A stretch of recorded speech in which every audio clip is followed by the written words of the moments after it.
Welcome home all. It is Tuesday, May 26th, 2026.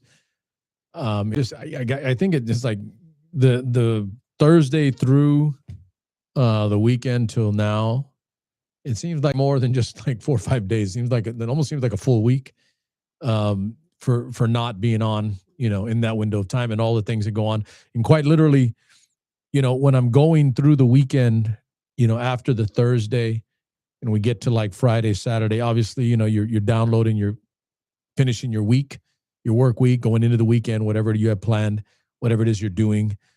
But it sneaks up on you real quick. And I'm overloaded sensory with the volume of news or things that you can go over.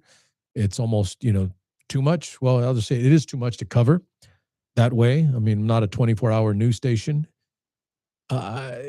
But it means you have to be, somewhat selective and somewhat discriminating in regards to what you choose to speak about or talk about or spend time on in the form of a show, a stream, a platform, a podcast, whatever. And so I just find myself like trying to catch up, believe it or not, trying to catch up on all the things that there are and then parsing them down to a manageable number of two or three things at most that we talk about. And I try to make sure that they're encompassing of, a lot of things in one, but that are all related and go to the same place. So for instance, let's just use tonight as an example. So if I put on the title, Trump Sting War Day 88, obviously there are a lot of subcomponents to a war that can be spoken about or brought to light or shown a light on, everything from the military side to it, the economic side to it, the social side to it, the political side to it. There's all of this that is made up within that one sentence or term wording. And, you have to, again, parse it down into something that's manageable over a 45 to 50-minute window so that you walk away from here. And this is almost the same as when I was in the classroom teaching. You have a lesson plan. You have an objective with that lesson, what you want those students to know when they're done with your time with them after that 1 hour. Sometimes a lesson isn't just a one-day thing. It could be a 2-day thing, can carry over. But the whole point to a lesson plan is you have something concrete that you want them to learn or know. And your entire objective is to make sure that it sticks and they remember it or they get something from it in the form of learning. And so I approach what we're doing here that same way. And others would call it different things. I call it a lesson plan, trying to find an objective that we're trying to manage and to give to you. And in other forms, if you're not a teacher or an educator, you call it other things, right? When I was in the military, it was objectives. These are our objectives. These are the things we have to hit. These are the tasks that you need to accomplish to reach that objective, et cetera. And it's the same for here. Intellectual thought, trying to get across an important idea or concept or information and data that you want people to remember and retain so that they can bring that up, at a moment's notice, at the drop of a dime when that data matters or that information matters to them in a conversation or in a thought when they hear some news and, maybe they've heard something other. You got to be able to distinguish between the false and the true. So in essence for today, we're gonna have our three approaches here. But I guess I'm just speaking out loud a little bit, for you because, there's a lot going on. And I think I'm not saying that in a way that is like diminishing, but it's a fact that there's so much that goes on day to day in a news cycle. And there's a lot to be reported, a lot to be talked about, right? And there's so much that you can't keep track of it all. You can't keep covering it all. And I've had this, not argument, but discussion and conversation with a lot of people over years now that is how the Trump method and his method of getting out and marketing and PRing and doing the things that he says to gain advantage or to win the day, to win the moment. That's how that works because there's so much for you to digest. You can't keep track of it all. And while you're trying to like be factual or truthful about some lie he just spit, he's already on to the next lie. And so while you're here trying to solve this problem or bring to light the honest truth of something, they've already moved on. He's moved on to other things, and he's just constantly inundating and bombarding. So it's not easy. Okay, it's not easy. Misinformation is not easy when it's coming at you, not through a hose, but through a fire hydrant, right? It's coming at you in volumes that you can't handle, that you're not normally supposed to handle. But it's incumbent and it's important and necessary that we stay focused and disciplined about the things that we choose. And here's a good way to look at this. You don't have to know everything. You don't have to be an expert on everything. You don't have to disprove all the lies that Trump and his people say. You don't have to do that. Just stay focused on the most important ones. Stay like a dog on a bone on those important ones and never release. And when you get a Trump nut, MAGA cult member spitting all their lies and repeating all the things he says, because that's literally what they do. They just repeat, parroting everything that he says. Stay focused, stay disciplined on the things that are incontrovertible, that are true, that are objectively factual, and that are just about irrefutable, meaning there's no argument to them. So as I finish up this open here, this bit of an open monologue, I'll repeat some of the things that I've said that I literally front line with if there's a cult member that chooses to engage with me. And for the record, there's not a lot to do that anymore, even here. And if there are, then so be it. But not online, not on my socials anymore, definitely not in person. Definitely not in person. But these are the things that I start my conversations with if you're in the cult. And I've said them on air before. Because it's almost always a guy, by the way. It's almost never a female. It's never a woman that does it. It's almost always a guy, some badass, some dude. He's all chingon and he's knows it all, or whoop your ass, all the above. It's usually a badass dude.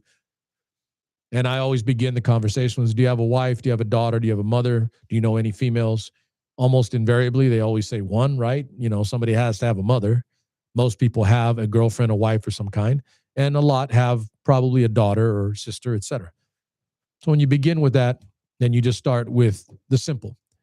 Do you think it's okay for a man to just walk up to a woman, your sister, your mother, your daughter, your wife, and just grab her by the pussy because he can? Okay, then they'll shift and deflect, but it's a simple question.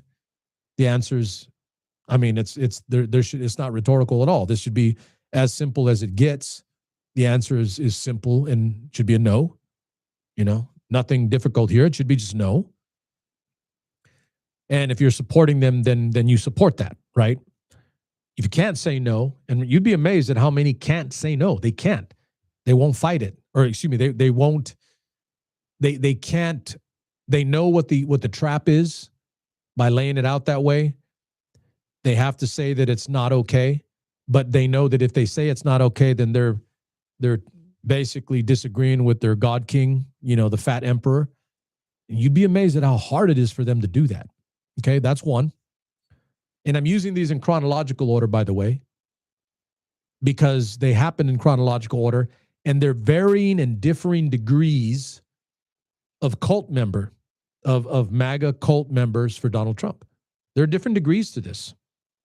I remember explicitly the Access Hollywood recording on air video with Billy Bush on that bus and how they got the information and what he said. Okay, then it was released. That was prior to the 2016 election. So this happened while he was a candidate. Okay, and again, chronologically, I'm going to give you these three things. Second happened a little bit into his first term, year 1 to 2. Charlottesville, where he got on a microphone and said there were fine people, his exact words, I quote, fine people on both sides, with one of those sides being Nazi white supremacists. So you ask your MAGA cult member, your cousin, your uncle, again, it's almost always a guy, it's almost always a man, your cousin, your uncle, your whoever, maybe even a brother, and you ask them, Do you think Nazis are fine people?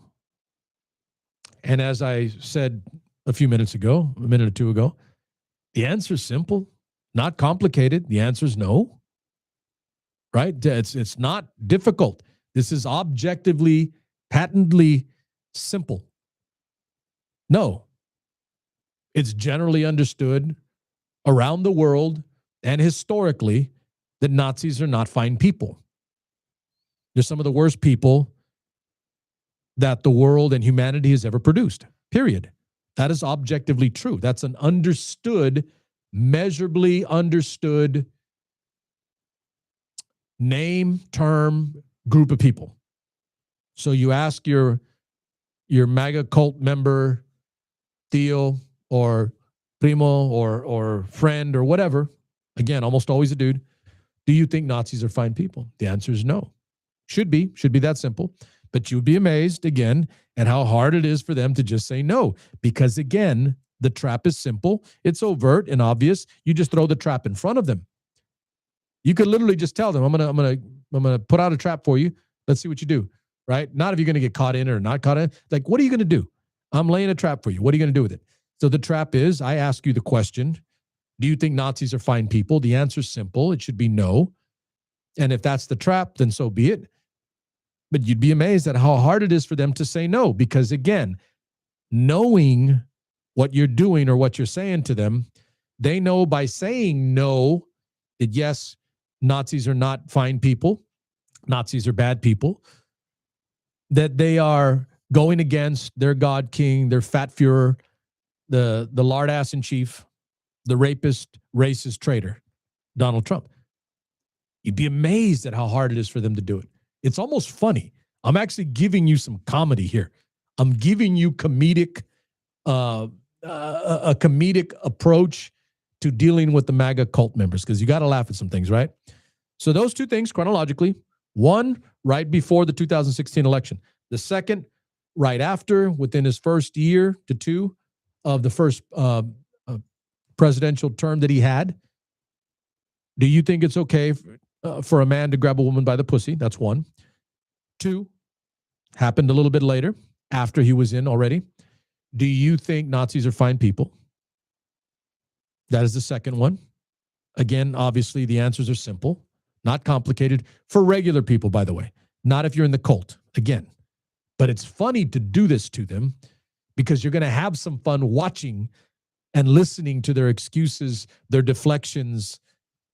They may literally just spit out Obama, Biden, the Clintons, Hillary, Nancy Pelosi. They'll just throw names up and how bad everything else is, right? It's hysterical. It's almost funny to watch little minds work hard. It is hysterical. You could literally see through their cranium at their little brain working really, really difficult and hard. You might even see steam coming off their head. And then the third, and really at that point, and I'm saying this because I'm going to give you a little bit insight here. I kind of, to a degree, gave some bit of grace, some bit of mercy to the Trump cult members as those things played out chronologically, those three things.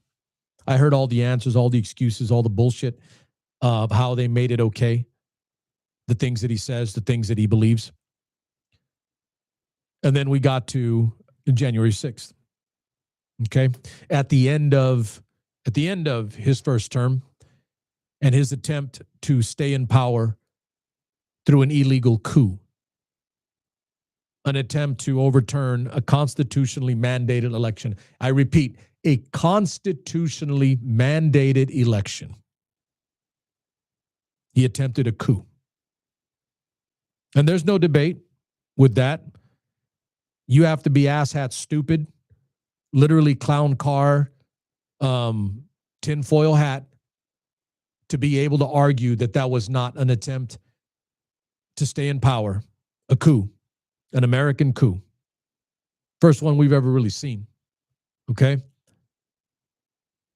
And that was to stay in power, not release. He knew he lost. That's all in evidence or factual documentation that he knew he lost. And he tried to stay in power anyway. And if at that point You're fine with Donald Trump walking up to your aunt or your mother or your sister, your daughter, your wife, and grabbing her by the pussy. If you're okay with that, that's on you. If, like Donald Trump, you believe Nazis are fine people, that's on you. But after 4 years of all of that, we get to the end of that first term, and he literally attempted something no president has ever done, no American has ever done, and attempted to overturn a constitutionally mandated election. The Constitution, the bedrock and the foundation upon which all of our judicial system, our laws, our rules, our regulations, everything rests. The principle and the foundational understanding of what we are as a country and as a people. The Constitution. If you're okay with that, then you are in a fucking cult. To reiterate the point, let me make sure I'm extremely clear. If you're okay with Donald Trump walking up to a woman and grabbing her by the pussy, if you're okay in believing that Nazis are fine people, if you're okay with someone trying to overturn a constitutionally mandated election to stay in power through a coup, then you're in a fucking cult. Done. So, back to the beginning of this point. If you are not in the cult, which for the record is the majority of the country, they only got there and he got there because we didn't have enough people stand up and say not enough of this shit, okay? We're the majority, but the majority didn't stand strong enough when it mattered. But if you're in the majority, that is how you begin your conversations with cult members. There is no more time to bullshit and play games. There is no time to explain. There is no time to make excuses. There is no time to give grace. There is no longer that time to allow some courtesy, professional, political, or otherwise, and to let these people keep taking advantage of you. This fat piece of shit taking advantage of this country. That's all done. At least that's where I'm at. And I'm going to hazard a guess that a good chunk of the majority of people that I know, those that do watch this show, my numbers, what they are, believe that. Because I'm lucid, I'm clear, I'm intellectual in my approach to what is right and wrong. Not complicated. It's actually extremely simple. Simple in concept, difficult in application. Sick dia. Okay, so that is how, this is my lesson, at least to open this show before we get into this other mess. That is how you begin your conversations with Trump MAGA nut members. That's how you begin. Use those three things. And there's more. Hey, look, for the record, there's a ton more. There's a lot more you can use. I would say pick and choose as you want or need to. Those are the three that I've crystallized on because I do believe they're irrefutable, that any decent person, common person there, well, there's a caveat, right? Decent. Anybody with half an IQ point should be able to understand and agree and find consensus on those three items that I just laid out for you. Those are what I begin my conversations with MAGA cult members when that need arises, if it arises. And for the record, it hasn't arisen lately and not much.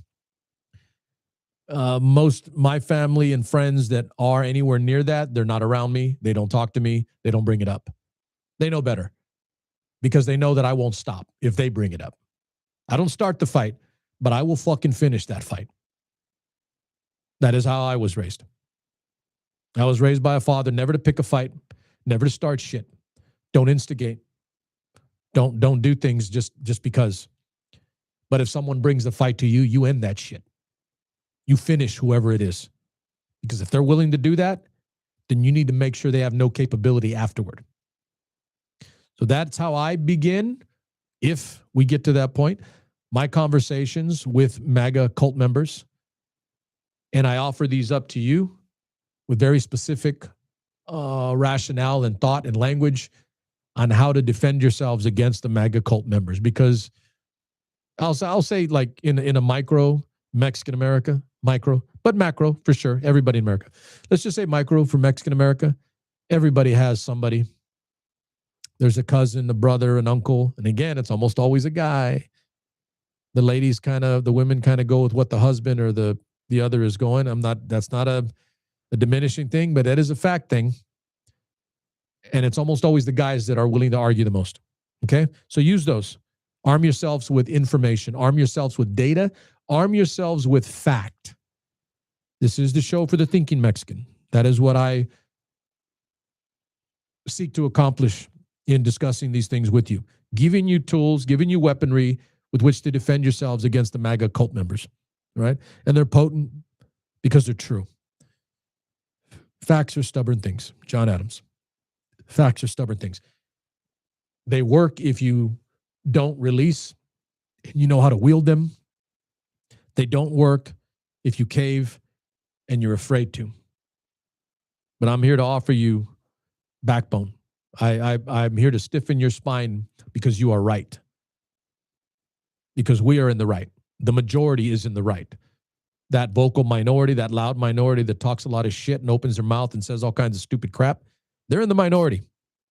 It's time the majority started acting like it. Okay. First things first. We are at Trumpstein War Day 88. Nearly 3 months. And as I've said before, anytime I say the term or bring up the word hashtag Trumpstein War, in this case, Day 88, but I've said that every time I bring up this war or say it directly, I will also, as a writer, accompany that term, Trumpstein War, with illegal, unconstitutional, and incompetent. And for tonight's viewing and listening pleasure, I will add, maybe I'll add something, a nice descriptive word every time we do this to enhance the vocabulary, to give you a little more language, right? There's nothing wrong with listening. Reading's always the priority, by the way. I've always said that. But in the listening, it's nice if the person you're listening to can actually speak the language and actually knows how to use it to a degree. Not the best, not perfect, mind you, but definitely better than most. So illegal, unconstitutional, and incompetent is what the Trumpstein War is. And I will add comical. And by any stretch of the imagination, no one is going to say that it is not comical. It is comical. If not for the lives that we've lost, Americans have died for this shit. And a lot of innocent Iranian people have died for this shit. And I don't know about you, but I like whooping ass if we go to war against evil people and kill an enemy. But I don't like killing civilians. Never been okay with that. And just about every soldier you talk to will also say the same damn thing. Civilians are different. Women and children are different. So a lot of Iranian innocent women and children are dead because of us and because of the Trumpstein War and Donald Trump starting this shit. Okay? So that to the side. It is comical. This is a comical war. It is the butt of every night's joke on late night shows. It is, watch this, some wording, cannon fodder, pun intended. It is cannon fodder for internet memes, shorts, TikTok videos, YouTube videos, jokes. It's literally all over the world, not just in America. And I will say this because it's factual. The Iranians have gotten pretty adept at clowning Donald Trump and his decision-making when it comes to this war. Their shit is funny. It's actually funny. They are slicing and dicing the rationale and the stupidity of what Donald Trump has started. They're funny. I hate saying that, but it's the truth. They're funny. War should not be funny. But this idiot has made it comical. He has made it comical. He's made us the butt of jokes. So again, illegal, unconstitutional, and incompetent. Not incompetent on the part of our men and women in uniform. They're executing their jobs. They're executing their roles. They're executing their tasks for their mission objective, but it is incompetent at the top, starting at the very top, with the lard ass that started this war for no reason. War of choice. I don't even like that term, but it is true. It is factual. This was a war of choice. He didn't have to start the war. And Pete Hegseth, who has already become the greatest laughingstock of a Secretary of Defense in our nation's history.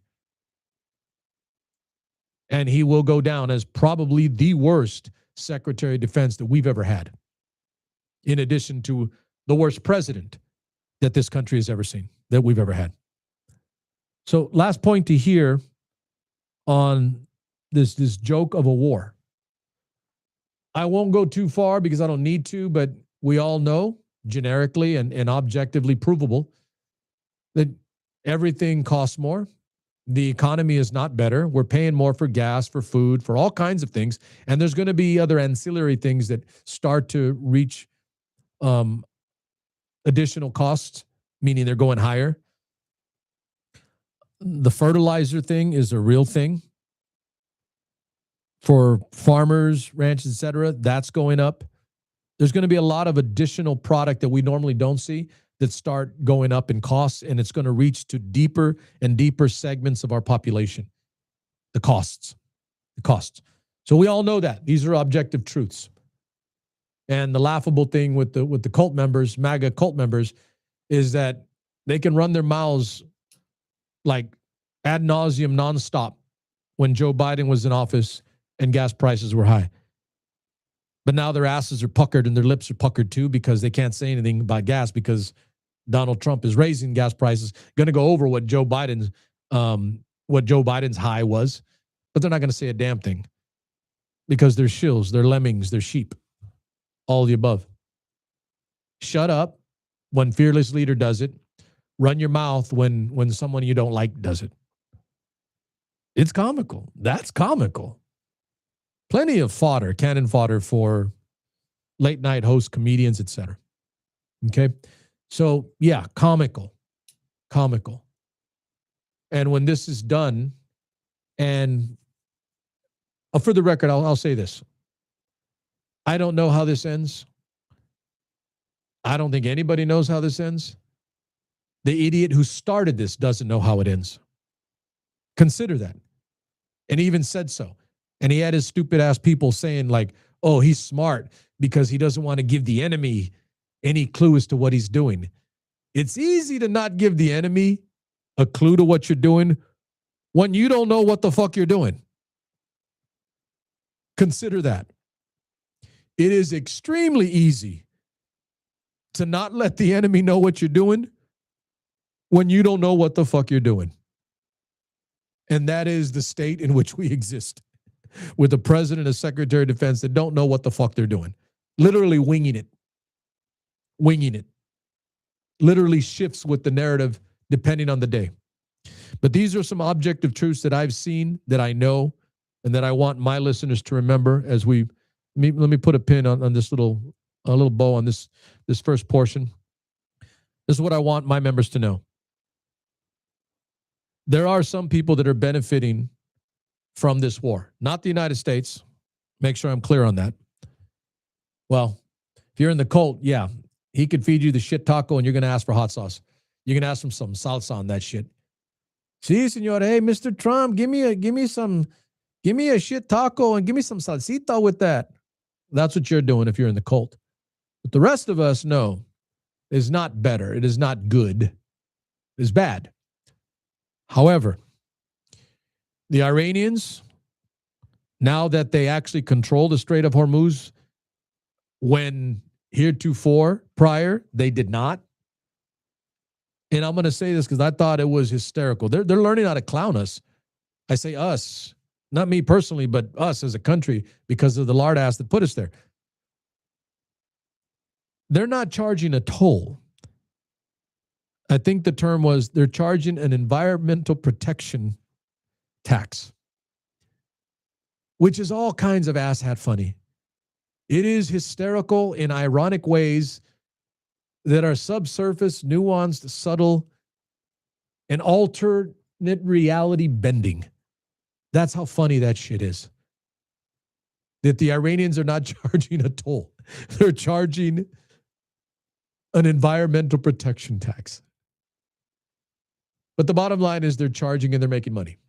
Whereas before dumb shit got us into this war, they were not making that money. He lifted sanctions on Iran. They're making money off their oil. Whereas before they were not making money. So only in Trumplandia, bizarro shit world, can the Iranians making more money after we start the war than they did before. Only in Trumplandia can you think that's a solid and good thing, that is winning a war. And my point to all of this, to wrap up this first portion with the war, this Trumpstein war, is that there is no good outcome for us as a people, the United States. And this is what I want my people to remember and to know and to keep their eyes peeled on and focused on, okay? There is nothing that shows us, as of right now, that Iran no longer has nuclear development capability. They cannot show us that because it does not exist. We have not eliminated that. They're making more money. They can just buy some more stuff that they need to continue with their nuclear program. We have bombed the shit out of them. That is true. We've killed their women and children. That is true. Factually. But we can't say they no longer have nuclear capability. And that was one rationale. We cannot say that their regime is better than what it was before we bombed and killed their leader. Quite the obverse. We now have the son of the former leader. And I've said this in a prior show. Do you really expect me, with the decent IQ, to believe that we blew the shit out of his dad and we think the son is going to be better with us in relations? I don't know what world you're living in, but if someone killed my dad, I ain't negotiating shit. I'm doing everything I humanly can to end your ass or make your life harder. That's just a regular take, by the way. That's a human take, and it's a simple take. So no, I don't believe that the son of Khamenei all of a sudden is going to work and love working with us and be a good ally and beneficiary or part of what we do. They hate us. And they're never going to stop hating us. So we're not better there. Continued nuclear capability, it's not gone. New regime was supposed to be better, it's not. And underlying all of this, and I said this about a week or two ago, I think it was last week, maybe the Tuesday. While we expend money, well, we're spending billions of dollars, and it's going to climb. It's more than what I think. It's more than what they're reporting. That's for damn sure. While we are spending billions upon billions upon billions of dollars, and it's going to go into the hundreds of billions. When you total everything, I think it's going to be in the excess of hundreds of billions, maybe ultimately up to $1 trillion. When you add in all the things that it's causing problems with and taking money out of my back pocket, your back pocket as a taxpayer, we're spending billions and billions of dollars. And it's not getting better. Our economy is shit right now. Objectively, provably true. They are still not without nuclear capability. There is not a better regime in favor of dealing with us. And underlying all of it, we're spending money. We're losing lives. We're losing allies. And China's just sitting back, getting stronger, making more money, making more allies. That's all true. We're losing. We may not be losing in the traditional sense on a battlefield because we've blown the shit out of their country. But we're losing the global fight here.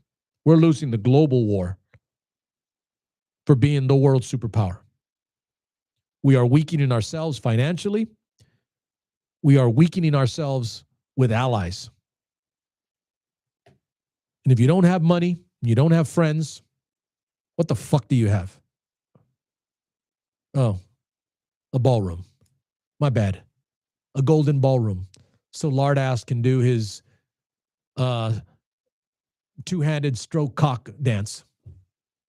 That's what we've got.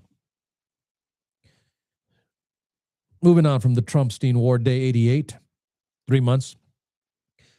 One thing I want to put on your radar, I haven't done enough of it. I know I've mentioned, but I'm going to maybe spend a little more time to put out some particulars, like the data that we do have access to. And the problem with this next portion of the show is that there is a lot of disinformation and lack of information because they're hiding it from us. America's concentration camps. And for those of you that do know me, know that I'm loath to jump to conclusions. I do not hyperbolize. I do not exaggerate. So if I'm willing to say something, that's because objectively over time, not overnight, willy-nilly at the flash, flash of a pan or a drop of a dime, meaning quickly. I don't make decisions like that. I'm careful. I vet out what my thoughts are and what my words that come from those thoughts are. And I'm there.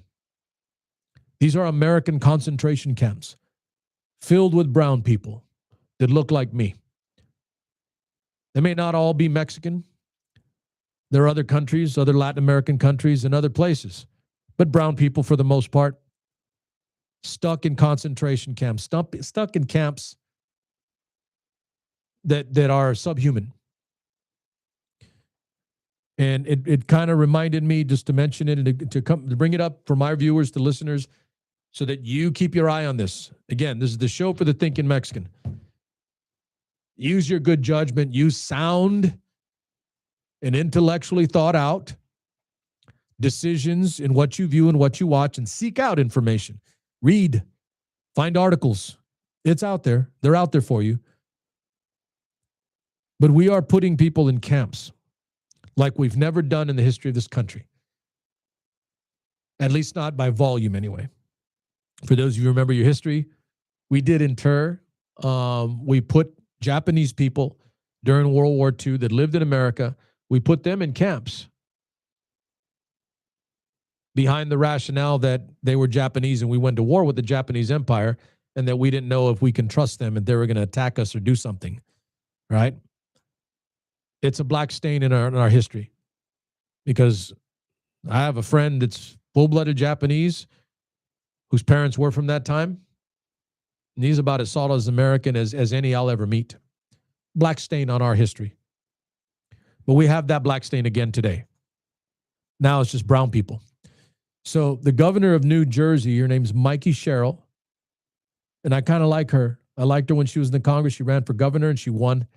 She's tough. She's a vet too, by the way. That matters to me a little bit for obvious reasons.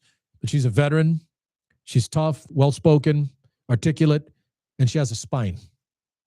I'm noticing a lot of the females, a lot of the women are the ones stepping up the strongest and fighting the hardest. Kind of like that. That's cool. Mikey Sherrill. She was not allowed into one of these concentration camps in her own state of New Jersey, where she is the sitting governor. Now, why am I bringing this up? For the obvious reasons, the concentration camp bullshit that I'm not okay with. And that if you're a brown person, you shouldn't be okay with it. I don't give a shit if you're Republican, if you're conservative, you're to the right. Treating people subhuman and packing them into camps is shit. And I don't give a shit if or what your party is or what your political ideology is. There are political parties, and then there are human parties where everybody should be on board and okay with the same damn thing. All right? That's why bringing it up. But the show for the thinking Mexican, Super Mex Nation, this is what I want you to consider. If you're watching this show, you're watching me tonight. I think I'm a little on fire tonight in my own way, in my own head right now. It's burning with these things. This country is a federalist system. Without going into too much of the lecture or the education, this is what I want you to know. This country was founded because 13 colonies decided to get together and form one nation, okay? One country. 13 colonies became one country. But wrapped within that thought and that want to unite, to get together, to be able to fend off, fight off the autocrat king in England, because they couldn't do it on their own. They couldn't do it, individually. They had to get together, band together for the common cause, for the common good, to be democracy, what it would end up being. That was not doable if it was just Vermont by itself. That's not doable if it were just South Carolina by themselves. Not doable if it's just Pennsylvania or New York or any of the 13 colonies we can name. Could not have done it by themselves. They got together, they grouped, they pooled their resources, their manpower, and who they were, and they became one nation. We're a federalist system. And in that system, because we became one, does not mean that those 13 colonies then and the 50 states today, it does not mean that they don't have rights and purview and sovereignty within their borders. This, and I'm hoping, and this is like relatively recent, this is like today, yesterday, with the Mikey Sherrill not being allowed into a concentration camp on New Jersey soil. I'm asking you to keep an eye on this again. The show for the thinking Mexican. Keep an eye on this. Ask questions, learn, read. I want to see where this goes, because I would love to see New Jersey Governor Mikey Sherrill fight back for her state. She is the elected leader of her state, and she should have right and purview within that state that the federal government cannot interfere with, because it is a federalist system. This isn't a monarchy. This isn't an autocracy. The federal government doesn't get to do just whatever the hell it wants in all 50 states. That is not a federalist system. That is not our system. The states do have rights within it. And I think it's hysterical as I say that, as I think that. The right nut jobs love bringing up states' rights when they want to talk about redistricting or Reconstruction and slavery back in those days. States' rights, states' rights. We have the right to have slaves, right? They love bringing it up on those issues or those things, but they're silent now. But I want to see where this goes. I think there are states' rights issues here that I want to see Mikey Sherrill as governor of New Jersey exacerbate, grow, and blow up, fighting this federal government. Furthermore, I want to see more governors in this country, in all states, fight back against the overreach and the creep of autocracy, of one person trying to control all of us all at once, making himself a king in all but name. Hell, he's already joked about that, by the way. He's posted an image of himself with King Charles as a king. Lard ass in chief. Shouldn't even say in chief. But I think, again, the show for the thinking Mexican. Pay attention. Keep your eyes on the states' rights when it comes to what the federal government is doing in immigration policy, and in these housing concentration camp facilities. Just picking people up off the damn street and throwing them in fucking cages. It staggers me even now. And I by apologies if I cannot convey through a screen or through a sound on a microphone the anger and the furor that I have over the fact that there are people that look like me, that are me in essence, human, being thrown into cages like animals for no damn good reason. Final point here. The response and the answer from the MAGA right-wing nutsuckers are, well, they're illegal. Horse shit. They cannot prove that everybody that they're rounding up and putting in these camps are illegal. We've already seen, we have evidence, in fact, that not all the people they're rounding up are illegal, whatever that term entails or describes. They had veterans thrown in that are American citizens. So yeah, I got a little anger, a little furor, a little negative to me when it comes to this shit in particular, because we're watching this in real time in this America. We have to watch. And I don't like it. You shouldn't either. Keep an eye on it. I'm hoping that Mikey Sherrill, as governor of New Jersey, and other governors follow suit with her in fighting back and fighting the federal government. Fight the federal government if the federal government is corrupt and wrong, as this is today. Last point to wrap up here. I think we're going to be good close to that 50 mark. We are exactly 1 week away from California's primary election. I think what I'm going to do, and I haven't done this in the past, but I'm going to begin to. I'm going to just name, maybe I'll do it on the Thursday. I'm just going to name the people that I'd like to see elected in this state and in my local area that I think are doing it for the right reasons, that are the best options within their race. Again, no politician is perfect. No politician is without. Lest ye throw stones, living in glass house, right? But they're not perfect. No one's that, but it boils down to what is the best at the time, who is the best choice at that time in that particular race.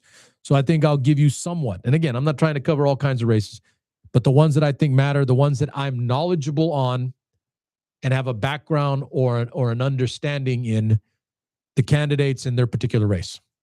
That's what I'll do. I think I'll do that. Wasn't planning on it. I think I'm going to do that Thursday. I'll do that Thursday. Well, we got 1 week until California's primary election next Tuesday. I will say, like I've said before, get out and vote. If you're in California, get out and vote. Let your voice be heard.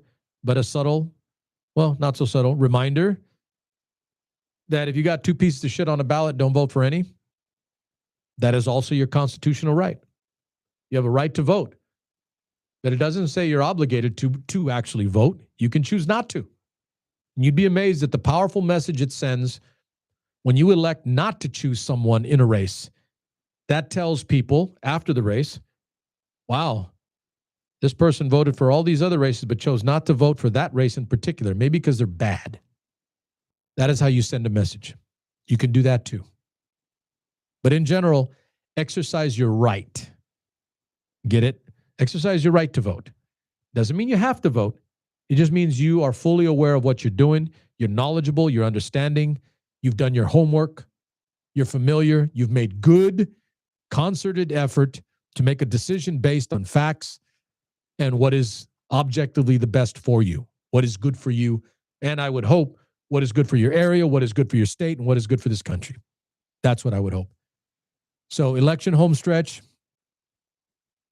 Won't say too much more than that. But again, just, I've said this before, we just had the Memorial Day weekend. I didn't say anything about it because it's done and, I